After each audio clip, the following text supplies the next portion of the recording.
Buddy, this is Chef Angelica.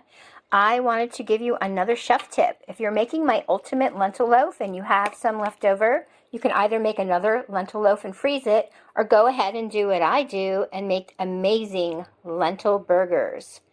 I go ahead and scoop them out. I make them in patties.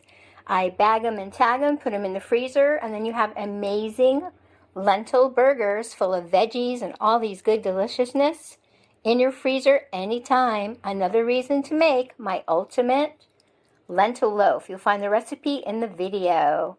Thank you for joining me on my YouTube channel. Wish you peace, health, and happy holidays.